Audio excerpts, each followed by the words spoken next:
बिस्मिल्लाहिर्रहमानिर्रहीम। नाज़रीन अस्सलाम वालेकुम।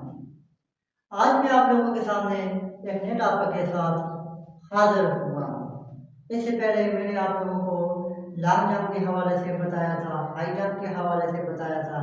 तो आज का जो मेरा टॉपिक है वो है जैवलिन थ्रो।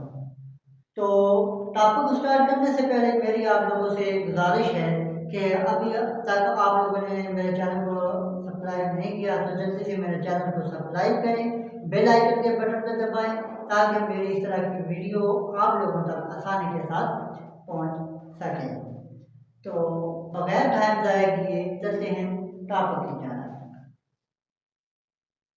जैवलिन थ्रो, ठीक है। अब जैवलिन थ्रो के हवाले से कुछ एक अहम मालूमात मैं आप लोगों को देना चाहता हूँ। तो बहरहाल मैंने इधर लिखा भी हुआ है, तो चलते हैं वीडियो की जानिब। कदीम ओलंपिक के मुकाबलों में नेज़र फेंकने का इवेंट भी शामिल था। अब सवाल ये पैदा होता है, कदीम ओलंपिक के मुकाबले कब मुनक्किद किए गए? कदीम ओलंपिक के मुकाबले जो थे, कदीम ओलंपिक के मुकाबले में नेज़र फेंकने का इवेंट शामिल था, जबकि जदीद ओलंपिक्स में जैवलिन थ्रो को 1908 में शामिल किया गया। अब जैवलिन थ्रो जो है इसको जदीद ओलंपिक्स में कब शामिल किया गया? 1908 को। ये होगी इसकी बेसिक इंफॉर्मेशन। अब आती हैं दौड़ने के रास्ते। दौड़ने के रास्ते की लंबाई कम अज कम 30 मीटर और ज़्यादा से ज़्यादा इसकी लंबाई 36.5 होती है, जबकि इस जो ट्रैक का जो दौड़ने का रास्ता होता है उसकी जो चौड़ाई होती है वो होती है 4 मीटर। यहाँ तक क्लियर हुआ। और जो हम सेक्टर बनाते हैं, जैवलिन थ्रो का सेक्टर बनाते हैं, उन सेक्टर में जो लाइनें होती हैं उन लाइनों की मोटाई 5 सेंटीमीटर होती है। आगे मैं आप लोगों को इधर सेक्टर बना के आपको दिखाऊंगा तो आप लोगों को पता चल जाएगा कि इसका जो सेक्टर है वो किस तरह से होता है। अब हम बात करते हैं नेज़े का सेक्टर बनाने का तरीका। ये तो स्टेटमेंट लिखी हुई है, इस स्टेटमेंट को मद्देनजर रखते हुए मैं आप लोगों को इधर डायग्राम और या सेक्टर बनाकर आप लोगों को आसानी के साथ समझाऊंगा ताकि आप लोगों के इल्म में इजाफा हो। कोस के दरमियान पीछे की तरफ 8 मीटर के फासले पर दौड़ने वाले रास्ते पर निशान लगाया जाएगा। फिर दरमियान वाले निशान से एक लकीर दाएं और एक लकीर बाएं की जानब आगे की तरफ लंबाई के रूप में लगाई जाएगी। इन लकीरों की मोटाई 5 सेंटीमीटर होगी। इस तरह बनने वाली त्रिकोण सेक्टर कहलाती है। यहाँ तक क्लियर हो गया। आप अब जो है मैं इस जो स्टेटमेंट है इसको मद्देनजर रखते हुए एक इधर में एक सेक्टर बनाऊंगा तो आप लोगों को आसानी के साथ समझ आ जाएगी। तो चलती हैं बगैर टाइम ज़ाया किए सेक्टर बनाने।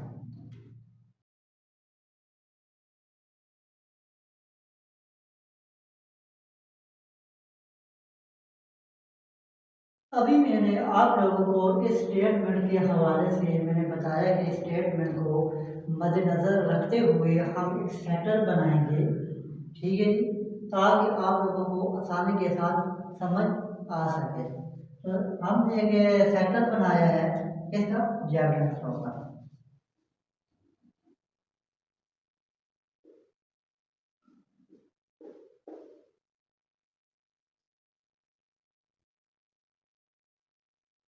ठीक है जी, अब ये सेक्टर बना हुआ है। तो हमने सबसे पहले क्या पढ़ा था, जो नेज़र फेंकना का जो लंबाई होती है, जो रास्ता होता है, वो कितनी होगी? ये वाला जो है ये। अब ये है कि हमारे पास जो दौड़ने का रास्ता है, ठीक है जी,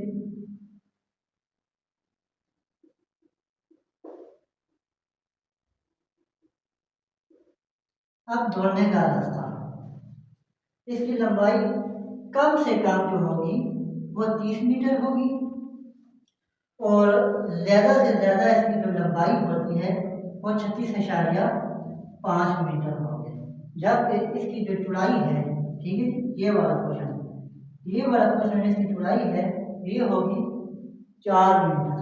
ठीक है, ज़्यादा क्लियर हो गया। दौड़ने के रास्ते की लंबाई कम से कम 30 मीटर और ज़्यादा से ज़्यादा 36 मीटर और 36.5 मीटर होती है।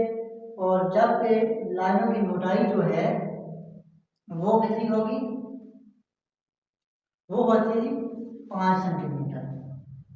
ठीक है, तो जहाँ तक ये हो गया इसका दौड़ने के रास्ते का क्लियर हो गया। अब हम बात करते हैं इसका जो आगे वाला क्वेश्चन है जो हमसे क्या करना है। अब ये दौड़ने वाला रास्ता है, इससे यहाँ से हम जो है इधर से हम 8 मीटर पीछे की जानिब हम एक डाट लगाएंगे। अब इस डाट को, ठीक है जी, एक कोस हम बनाएंगे। यहाँ से हमने लाइन को इधर किया और इधर से यहाँ तक लेकर आए। कहाँ से, इस लाइन से पीछे 8 मीटर से बैक पीछे की जाना,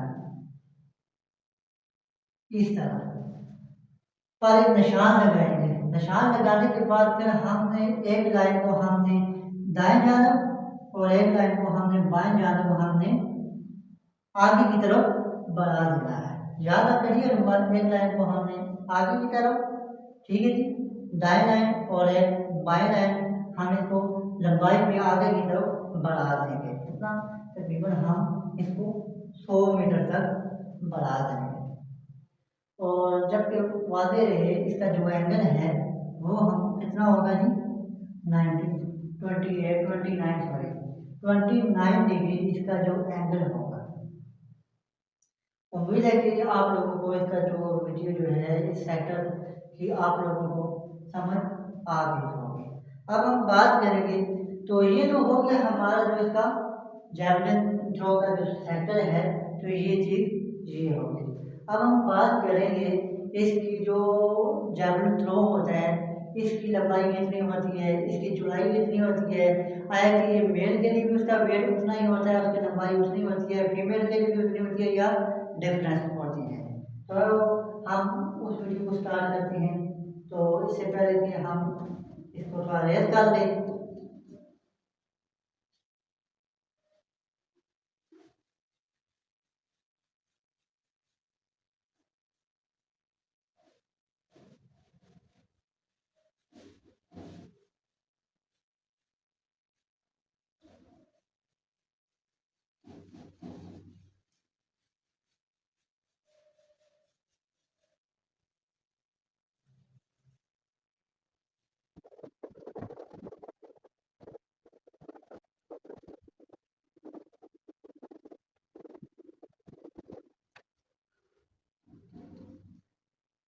नेज़े की बनावट और सार। नेज़ा लकड़ी या दांत का बना हुआ होता है। जो हिस्सा दांत का बना हुआ होता है उसे हेड कहते हैं। दूसरे हिस्से को शाफ्ट कहते हैं जिसे पकड़ते हैं और तीसरे हिस्से को टेल या दुम कहते हैं। अब हम बात करते हैं इसकी पैमाइश की। नेज़े की जो पैमाइश होती है वो लंबाई, चौड़ाई, मोटाई और इसका जो नोकदार सिरे की लंबाई वो कितनी होती है। तो इसकी जो लंबाई होती है या इसकी जो पैमाइश होती है वो मर्दों और औरतों के लिए डिफरेंस होती है। ठीक है, अब लंबाई की जिस तरह बात करते हैं, लंबाई जो मर्दों के लिए होती है वो 2.60 मीटर लंबाई होती है और औरतों के लिए नेज़े की लंबाई 2.20 मीटर होती है। जब वजन की बात करें, वजन जो होता है वो नेज़े का 800 ग्राम से लेकर 825 ग्राम तक वो नेज़े का वेट मर्दों के लिए हो सकता है।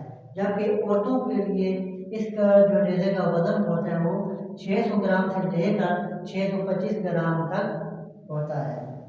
अब हम बात करें जो हेड होता है जिसे नोकदार सिरा भी कहते हैं, इसकी लंबाई जिधर दांत सा बना हुआ होता है उसकी लंबाई कितनी होती है। इसकी लंबाई 250 मिलीमीटर इसकी लंबाई होती है। और औरतों के लिए भी इतना ही 250 मिलीमीटर होती है। जबकि मोटाई जो है ज़्यादा से ज़्यादा 25 मिलीमीटर होती है और मोटाई औरतों के लिए 25 मिलीमीटर होती है। तो ये था हमारा आज का टॉपिक है।